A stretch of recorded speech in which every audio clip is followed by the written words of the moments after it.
inilah yang menjadi pernyataan iman kami Tuhan. Kami percaya Engkau gembala kami yang baik.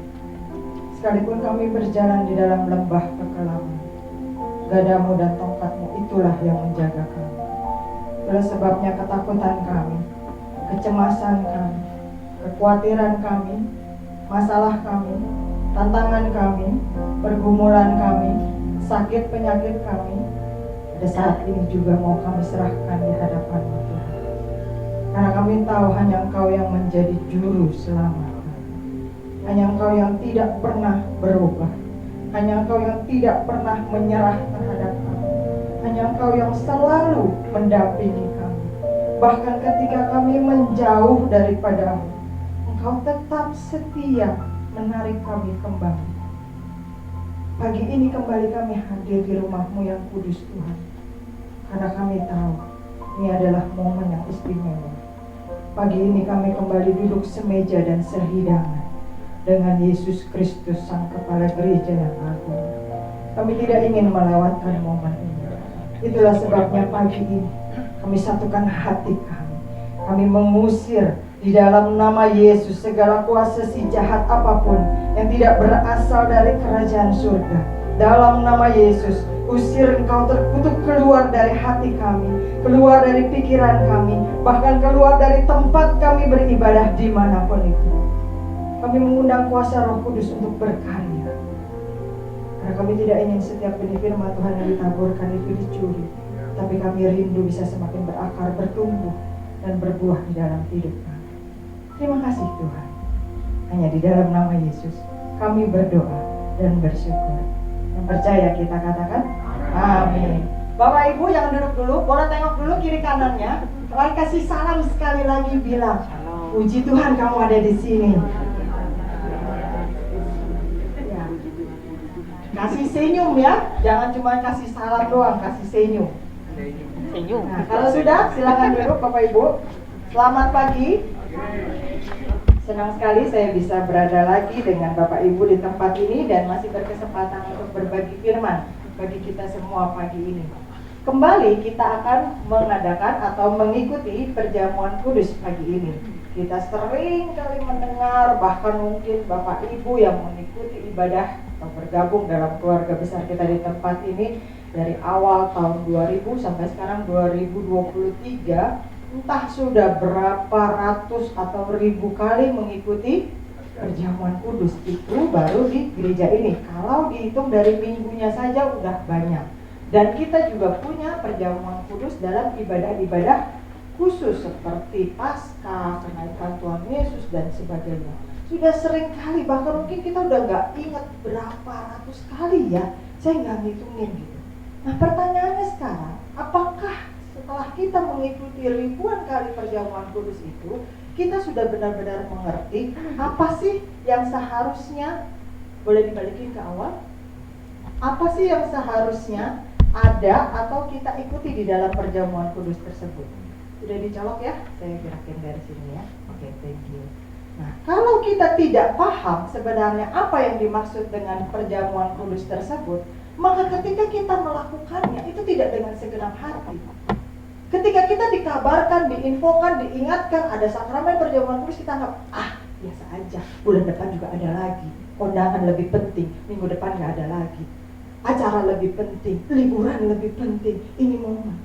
Nah oleh sebab itu pagi ini Bapak Ibu Saudara, penting sekali untuk kita bisa mengerti apa sih sebenarnya makna dari perjamuan kudus itu. Karena kalau kita paham, maka kita bisa melakukannya lebih dengan segenap hati. Amin Bapak Ibu. Yuk kita lihat. Yang pertama,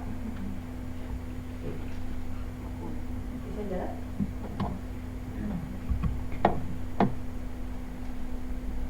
Itu baik. Nah, seperti biasa ya Bapak Ibu, saya suka agak ciong sama teknologi begitu. Boleh slide pertama. Gak bisa jalan kayaknya dari sini. Bisa? Oh iya, puji Tuhan. Ya kalau enggak nanti sampai jam 12 benerin beginian dulu ya Bapak Ibu. Nah kita lihat Bapak Ibu, sakramen ini berasal dari kata Latin yang kata Latin sacramentum. Pertama kali dipakai oleh Tertullianus, salah satu tokoh gereja, untuk memperkenalkan konsep sakramen di dalam gereja. Nah, kata sakramentum ini dipinjam Bapak Ibu Saudara dari kata Yunani mysterion yang artinya misteri atau rahasia begitu ya. Dan seringkali diartikan sebagai hal yang tersembunyi atau dirahasiakan dan dikuduskan. Nah, gereja-gereja reformasi termasuk kita kalangan karismatik sekarang ini, gereja reformasi pada abad yang ke-16 mendefinisikan sakramen itu sebagai berikut. Sakramen adalah tanda atau meterai yang kelihatan dan suci yang ditentukan oleh Tuhan untuk menjelaskan segala sesuatu yang dijanjikannya. Kelihatan ya, nanti ada sakramen perjamuan kudus, kita udah bisa lihat di depan, peralatannya, roti, anggur, dan segalanya kita bisa lihat. Nah, berdasarkan definisi tersebut, maka gereja-gereja reformasi menetapkan hanya 2 sakramen yang diakui resmi di dalam gereja, yaitu sakramen baptisan air dan sakramen ya perjamuan kudus ini begitu kan. Nah, kenapa cuma 2? Alasannya jelas. Karena baptisan air itu dalam Matius 28 ayat yang ke-18 ada ayatnya, dan perjamuan kudus itu dalam 1 Korintus 11 ayat yang ke-23. Jadi hanya 2 sakramen di dalam gereja kita ya. Sinode Gereja Betel Indonesia dan gereja-gereja reformasi lainnya. Dan hanya 2 sakramen inilah yang ditentukan oleh Tuhan Yesus sendiri. Melalui 2 sakramen ini Bapak Ibu Saudara, kita bisa melihat realitas karya keselamatan Allah bagi manusia seutuhnya. Nah, kita lihat arti perjamuan ini apa sih? Kalau menurut KBBI, Kamus Besar Bahasa Indonesia, perjamuan ini artinya pertemuan makan dan minum, pesta, resepsi, perkawinan, dan sebagainya. Atau jamuan, perihal yang berjamu-jamu begitulah. Dan yang ketiga artinya adalah perjamuan suci. Nah, Bapak Ibu, sakramen perjamuan kudus yang kita lakukan saat ini mengacu pada perjamuan yang diadakan oleh Tuhan Yesus Kristus beserta murid-muridnya. Kapan yang pertama kali? Pada malam sebelum Ia diserahkan. Kapan itu? Ya waktu itu, pada malam sebelum Ia diserahkan. Nah, kita lihat apa sih artinya kita mengadakan perjamuan kudus? Yang pertama itu sebagai persekutuan Bapak Ibu Saudara. Yuk kita lihat dulu ayatnya, 1 Korintus 10 ayat yang ke-16. 1 Korintus 10 ayat yang ke-16, Bapak Ibu boleh buka di Alkitab masing-masing atau lihat yang ada di layar. Kita akan baca bersama-sama. 3, 4. Bukankah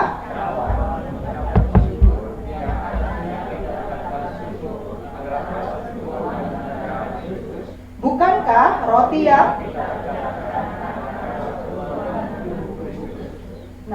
persekutuan memegang peranan penting dalam tulisan Paulus kepada jemaat di Korintus. Itulah sebabnya Rasul Paulus menuliskannya di dalam 1 Korintus 10 ayat ke-16 ini. Dengan demikian artinya apa Bapak Ibu Saudara? Artinya setiap orang yang mengambil perjamuan kudus seperti kita nanti mengambil roti dan anggur, itu menyatukan diri kita, manunggal dengan kematian Yesus Kristus. Bapak Ibu yang mengerti bahasa Jawa pasti paham artinya manunggal. Bercampur, menyatu, menjadi satu dan tidak terpisahkan lagi. Nah, kita yang mengambil bagian ini bukan hanya sekedar, oh iya saya datang ke gereja ngambil roti dan anggur tubuh dan darah Kristus, lalu kemudian ikut perjamuan kudus. Tidak, tetapi itu adalah sebuah pernyataan bahwa kita juga mau mengikut serta, berpartisipasi, menyatu, berperan serta, join dengan keselamatan yang Yesus kerjakan bagi seluruh umat manusia di bumi ini. Nah, melalui karya sakramen perjamuan kudus ini kita dipersatukan dengan karya pengorbanan Yesus di kayu salib. Itu artinya. Artinya bukan cuma Yesus, tapi kita ikut serta melanjutkan misinya. Nah, Bapak Ibu Saudara, kematian Yesus di kayu salib membawa kebebasan atau kemerdekaan dari setiap belenggu dosa, baik di masa lalu, masa sekarang, atau masa depan. Jadi nggak bisa bilang, oh ya Yesus kan matinya dulu 2000 sekian tahun yang lalu, sekarang saya berbuat dosanya sekarang, jadi belum tentu diampuni. Enggak. Itu berlaku selamanya, daripada saat Yesus mati di kayu salib sampai selama-lamanya, sampai dia datang kembali yang kedua kali.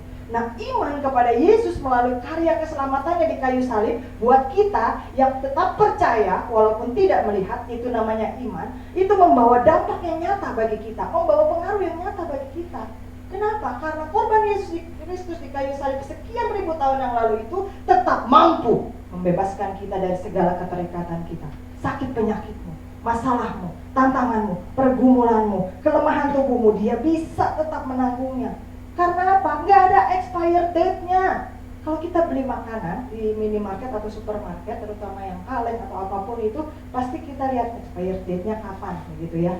Tapi kuasa Yesus, kematiannya di kayu salib, nggak ada expired date-nya. Nah, menyatukan iman kita kepada Yesus itu harus dibuktikan. Seperti cinta harus dibuktikan. Iman kita dibuktikan dengan mengaplikasikan kasih Allah, melakukan kasih Allah kepada sesama jemaat lain di dalam gereja dan orang-orang lain di luar gereja kita. Kasih Allah yang kita terima lewat pengorbanan Kristus di kayu salib, hendaknya kita teruskan kepada orang lain, bukan cuma buat kita. Dengan kata lain, Bapak Ibu Saudara, melalui perjamuan kudus ini kita ngasih orang tahu, kita mengajak orang masuk ke dalam persekutuan, kita menguatkan sesama jemaat gereja yang lemah, kita saling bergandengan tangan, karena bersatu kita jadi lebih kuat. Nah, dasar kita harus mengasihi orang lain adalah Yohanes 3 ayat yang ke-16. Karena begitu besar kasih Allah akan dunia ini dan seterusnya. Kalau Allah aja begitu mengasihi kita, dan kita yang udah menerima kasihnya, jangan egois. Ayo ajak orang lain, ayo kasih tahu orang lain. Mungkin Bapak Ibu Saudara yang hadir di tempat ini dulunya belum menjadi orang percaya, tapi karena ada orang lain yang rela berbusa-busa, orang lain yang datang ke rumah kita, orang lain yang mungkin udah kita cuekin, tapi tetap ngajakin ke gereja, tapi tetap cerita tentang Kristus, tapi tetap cerita tentang pengalamannya ketika dia berdoa dan menerima mujizat Tuhan dan sebagainya. Akhirnya lama-lama kita, ya udah deh nggak enak ikut deh ke gereja, dan disitulah Roh Kudus menjamah kita. Karena apa? Karena ada orang lain yang mengajak kita ke dalam persekutuan tubuh Kristus. Dan sekarang itu menjadi tugas kita, Bapak Ibu Saudara, bukan sekedar hadir menerima tubuh dan darah Kristus, tapi kita perlu menyatukan, bukan cuma buat orang yang di luar sana, tapi juga terutama bagi sesama kita yang ada di kiri kanan kita. Boleh ditengok depan belakang kita. Mungkin saat ini kita lihat mukanya masih senyum, tapi pasti ada pergumulan, pasti ada beban, pasti ada masalah masing-masing orang. Di situ kita menyatukan hati. Melalui kehadiran kita aja udah bisa menguatkan yang lain. Amin, Bapak Ibu Saudara. Yang kedua, makna dari perjamuan kudus adalah sebagai peringatan. Yuk kita baca lagi sama-sama 1 Korintus 11 ayat 24 dan 25. 1, 2, 3. Dan sesudah itu dia mengucap syukur atasnya, dia mengucapkan dan mengatakan, inilah tubuhku yang diserahkan bagi kamu. Berbuatlah ini menjadi. Selanjutnya ayat yang ke-25. Demikian juga dia mengambil cawan sesudah makan, lalu berkata, cawan ini adalah yang dimeteraikan oleh. Buatlah ini setiap kali kamu meminumnya menjadi peringatan. Kata peringatan aja itu harusnya membuat kita membuat kita waspada, membangkitkan kita, membangunkan kita. Sampai kata peringatan ini diulang-ulang, artinya itu sesuatu yang sangat amat penting sekali deh.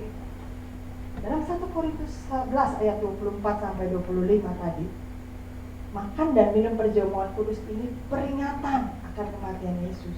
Kenapa? Karena penyakit lupa itu udah bawaan orok di tubuh manusia, Bapak Ibu Saudara. Nggak ada kita yang ngajarin anak kita untuk lupa. Tahu-tahu udah sampai di sekolahan, jarak rumahnya jauh, tas sekolahnya masih ada di rumah, orangnya nyampe balik lagi. Nggak ada yang ngajarin bahwa bikin PR itu lupa. Lupain aja ada PR, pokoknya yang penting hal-hal lain nggak ada. Tapi bisa aja tuh anak besok datang ke sekolahan dihukum karena lupa bikin PR.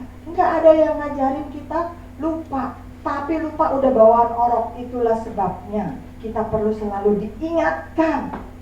Hei, ada Yesus yang sudah berkorban buat kamu. Hei, hidupmu yang berat itu nggak sendirian. Hei, kamu hidup di dunia itu tidak berjalan sendiri. Hei, dosamu sudah diampuni. Hei, ada Sang Juru Selamat.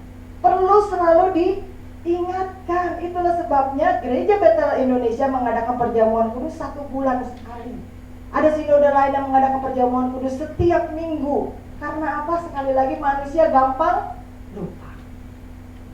Kalau saya ajak Bapak Ibu Saudara untuk mengingat, nggak usah ke bulan yang lalu deh, nggak usah ke minggu yang lalu, kemarin.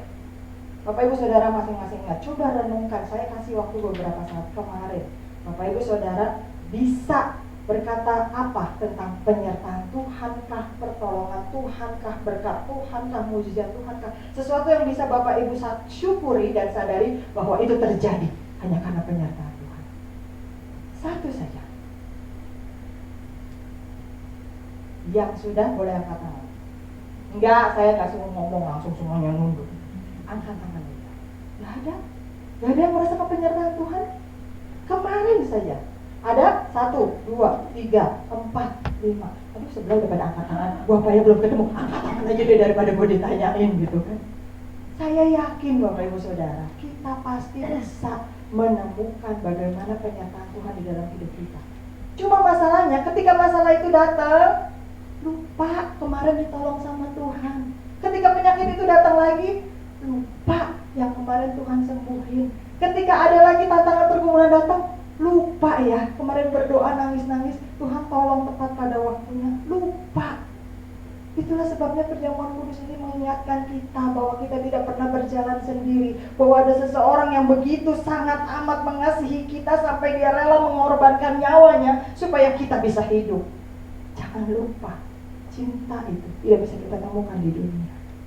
Makan minum perjamuan kudus ini adalah peringatan. Sama seperti orang Israel pada waktu itu, mereka selalu merayakan Paskah untuk mengingat bagaimana Allah yang luar biasa itu membebaskan mereka dari sekian ratus tahun perbudakan di Mesir.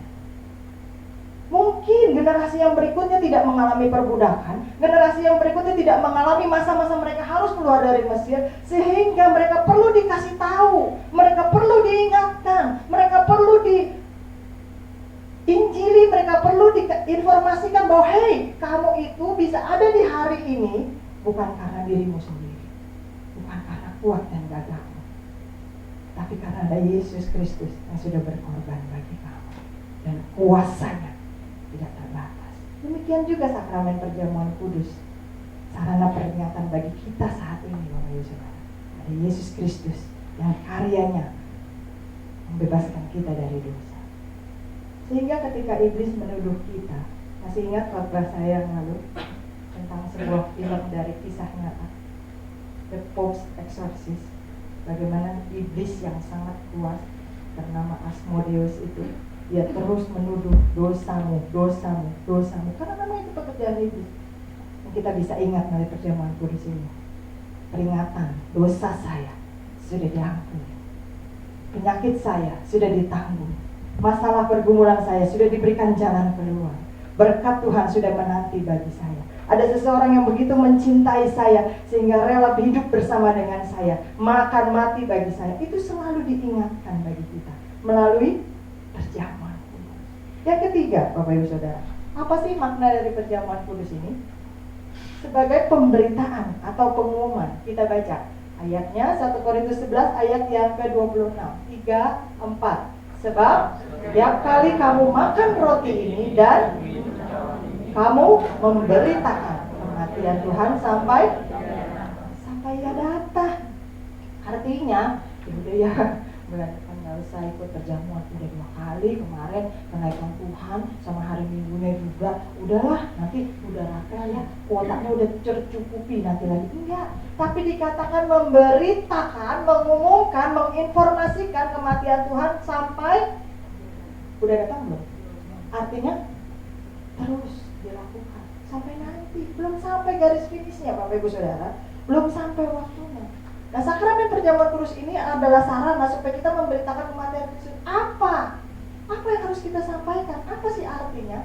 Artinya adalah bahwa kematian Kristus di kayu salib berlaku bagi semua orang. Sekali lagi saya katakan, semua orang. Yesus mati di kayu salib, dia nggak bilang, aku mati buat yang kulit putih aja ya, aku mati buat yang matanya belok aja ya, aku mati buat yang tinggal di belahan bumi sebelah utara aja ya. Enggak. Dia mati bagi semua orang yang ada di dunia ini. Itu artinya.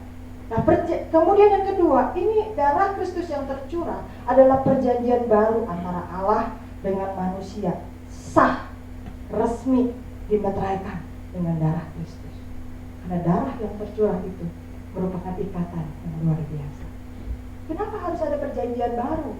Karena banyak teolog percaya inilah the new covenant. Kenapa di new covenant? Karena perjanjian yang lama antara Allah dengan bangsa Israel sudah diingkari, sudah dilanggar, sudah dilupakan oleh nenek moyang Israel ketika mereka keluar dari Mesir. Sehingga perlu ada kesepakatan yang baru, perlu ada perjanjian yang baru, perlu ada keterikatan yang baru. Dan perjanjian baru ini diberikan bukan hanya kepada orang Israel saja yang keluar dari Mesir dan generasinya, tetapi perjanjian baru ini diberikan kepada semua orang yang percaya dengan kematian Kristus. Artinya range-nya lebih luas, jangkauannya lebih luas, lebih universal. Dan kematian Kristus di kayu salib adalah jaminan. Tadi kita nyanyi lagunya jaminan-jaminan ya. Jaminan Bapak Ibu Saudara, itu di belakang ada saya dengar jamilah. Bukan, jaminan tadi nyanyi enggak sih gitu ya. Nah, kematian Kristus inilah jaminan bahwa dosa kita diampuni. Karena darah Kristus sudah tercurah sehingga darah kita tidak perlu lagi tercurah. Darah Kristus yang tidak bercacat, tidak bernoda itu sudah menghapus, menyucikan semua dosa kita. Cawan murka Allah yang harusnya kita terima, Kristus sudah menggantikannya, sudah menanggungnya. Sehingga kita gak perlu lagi ada di kayu salib itu. Kita gak perlu lagi dihukum selama kita percaya kepadanya. Kemudian yang ketiga, kita dan semua orang percaya sedang menantikan kedatangan Kristus yang kedua kali.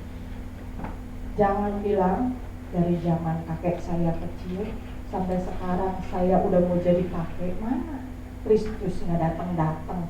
Katanya kedatangan Kristus sudah dekat, kedatangan Kristus sudah dekat. Tiap kali gereja ngomongnya begitu terus, mana? Bapak Ibu Saudara, waktunya sudah semakin dekat. Yang menjadi pertanyaan bukan kapan Yesus datang, tapi yang menjadi pertanyaan, ketika dia datang, sudah siap belum?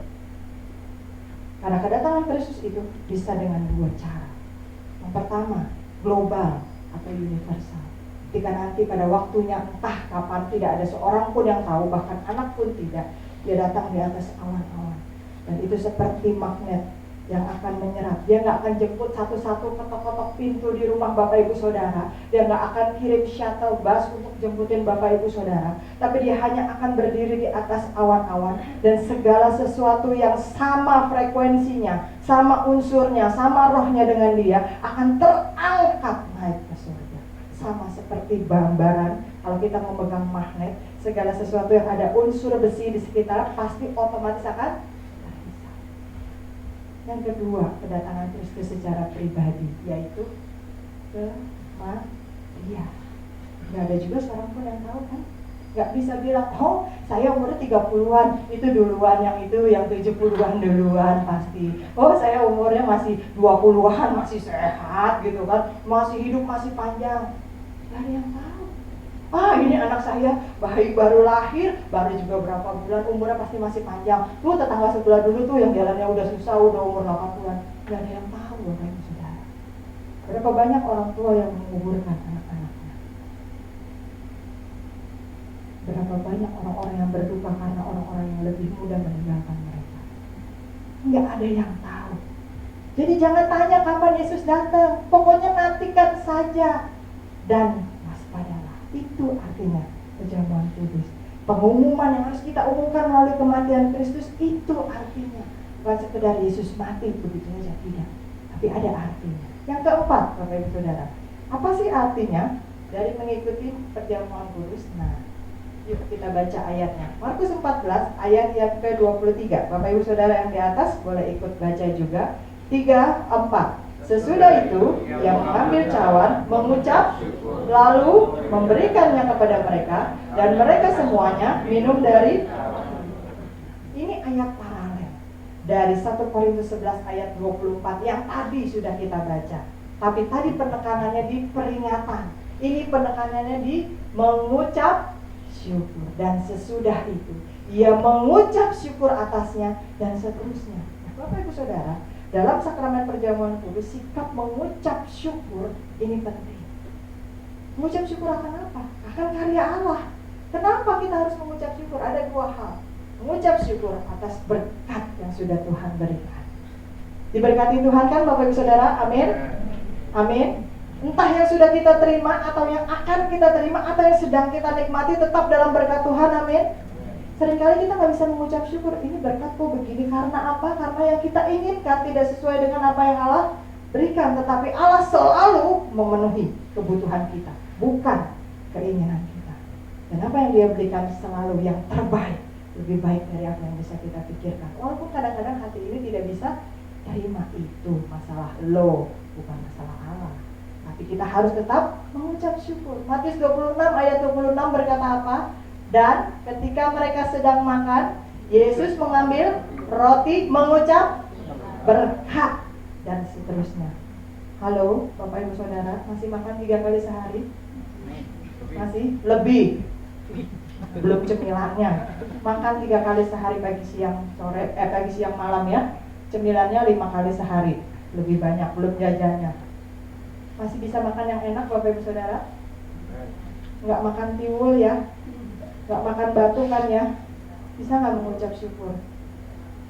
Seringkali waktu kita makan, waktu kita beli makanan yang kita mau, kita nikmati, habis itu kita buka medsos orang, wih ternyata makanan dia lebih mewah, makanan dia lebih enak. Apa rasanya kadang-kadang?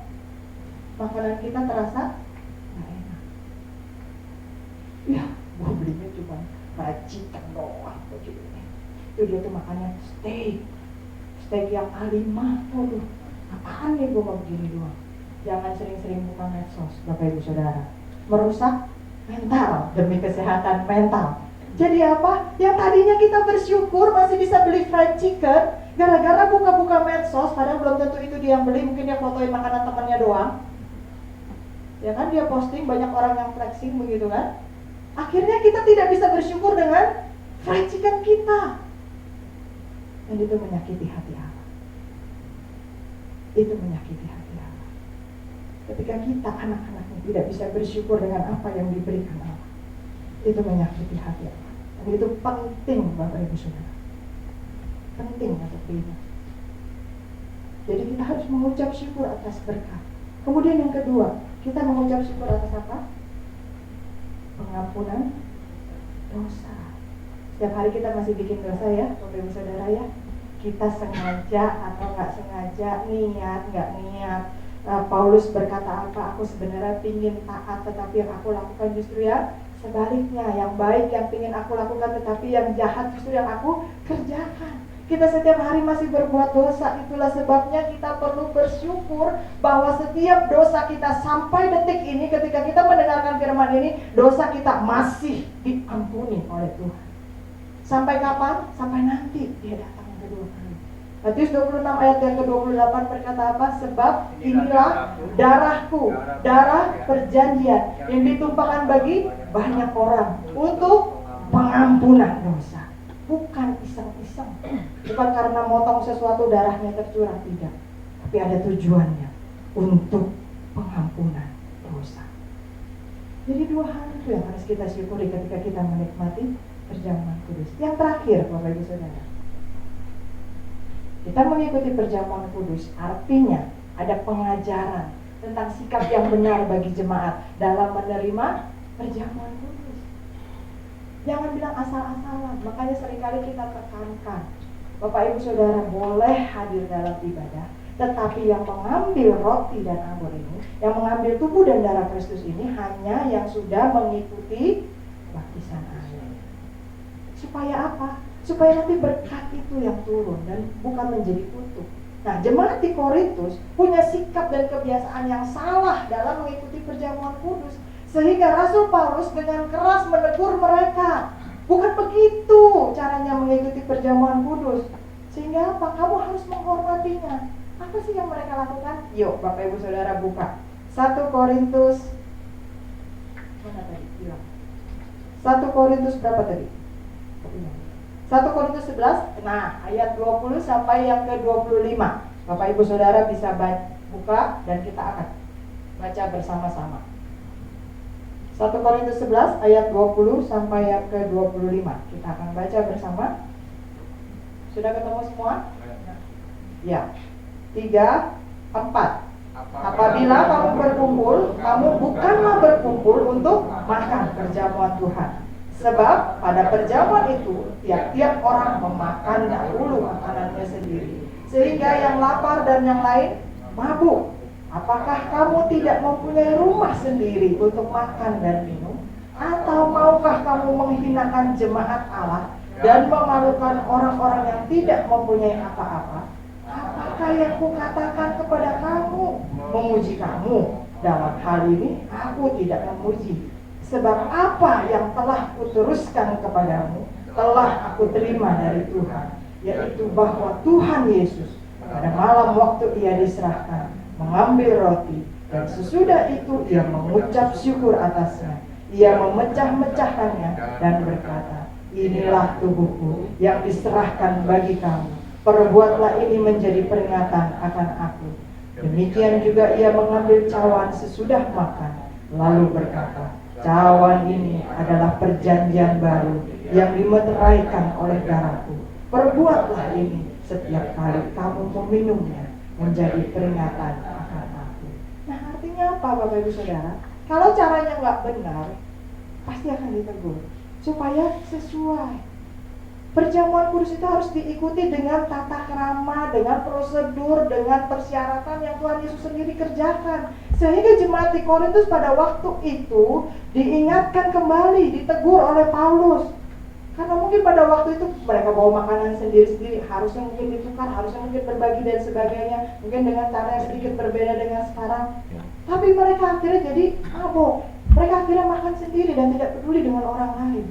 Nah, kalau Bapak Ibu Saudara melihat ada perkataan yang aku terima dari Tuhan tadi, nah, sebab apa yang telah kuteruskan kepadamu telah aku terima dari Tuhan, ini jangan bingung Bapak Ibu Saudara.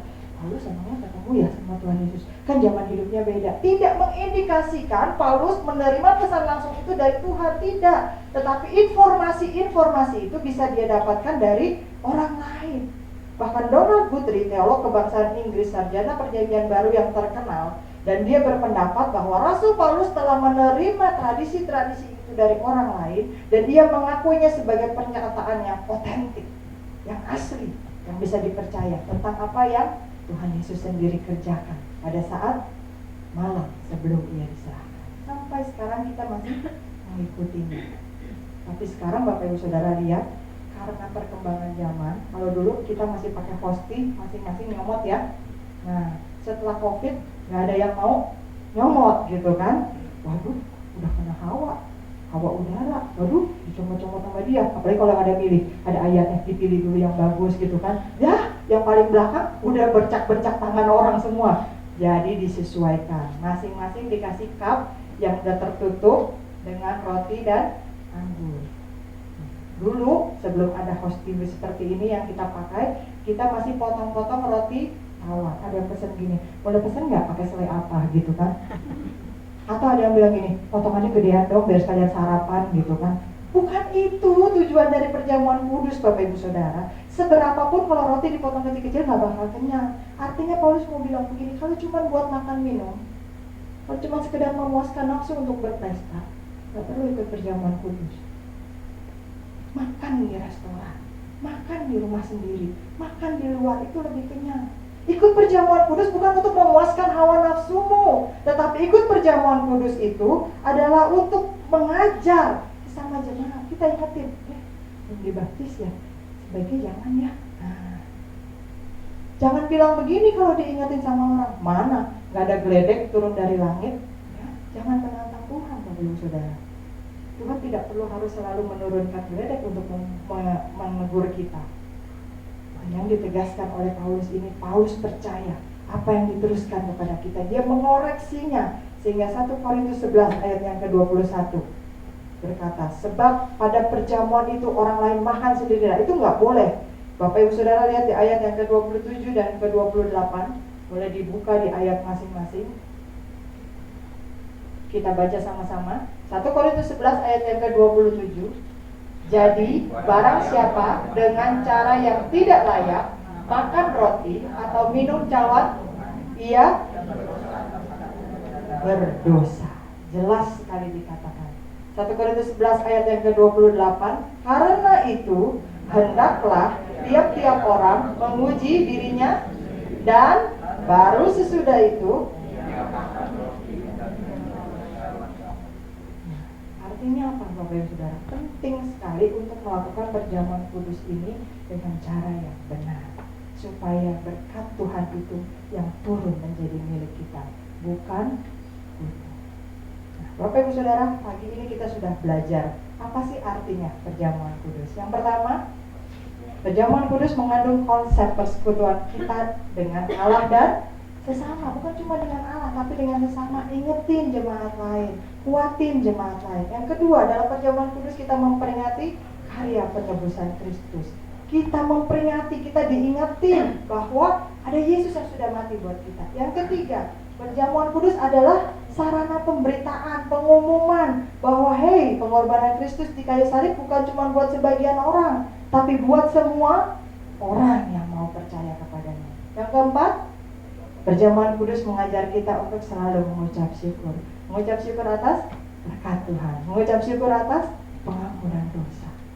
Yang kelima, perjamuan kudus harus dilakukan dengan sikap yang benar. Kita diajar hal-hal yang benar sesuai dengan Alkitab di sana.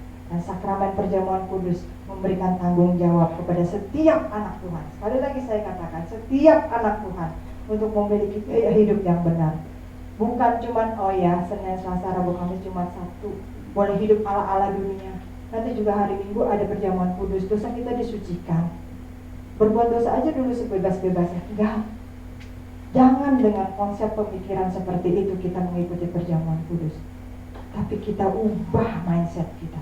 Kita ubah, saya sudah dikuduskan, saya sudah disucikan, saya harus menjaga kekudusan hidup saya harus menjaga kesucian hidup saya. Jangan pikir, nanti juga diampunin lagi. Jangan. Bapak Ibu Saudara, kalau habis kotor-kotoran, habis keringetan dan segala macam, lalu kemudian mandi, ganti baju, keramas, cuci muka dan segala macam, habis itu mau main kotor-kotoran lagi nggak? Pasti nggak. Enggak, malas udah mandi, udah bersih, enggak mau, malas keringetan, kita masuk kamar pasang AC itu gitu kan.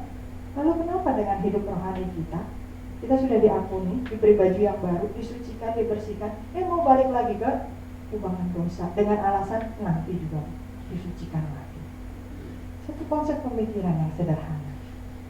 Bapak Ibu, sakramen perjamuan kudus harap lagi boleh dibantu. Nah, jangan diremehkan atau disepelekan. Cuma roti sama anggur segitu doang nggak apa-apa, langsung dimakan dengan cara yang tidak benar. Jangan. Kita jangan meremehkan, jangan menyepelekan perjamuan kudus, karena itu adalah sesuatu yang suci, sesuatu yang sakral. Tetapi jangan juga sebaliknya, kita memagiskan atau mengkultuskan roti dan anggur, apalagi hamba Tuhannya. Karena semuanya kita ini hanyalah alat di tangan Tuhan. Tetap sumbernya kembali kepada Tuhan. Bapak Ibu Saudara, kita akan masuk ke dalam perjamuan kudus. Saya rasa dari sekilas yang sudah kita pelajari ini, Bapak Ibu Saudara bisa mengikuti perjamuan kudus setiap bulannya dengan lebih fokus dan khusyuk. Amin. Bapak Ibu Saudara, saya undang Ibu Gembala dan pelayan perjamuan kudus untuk bisa maju ke depan.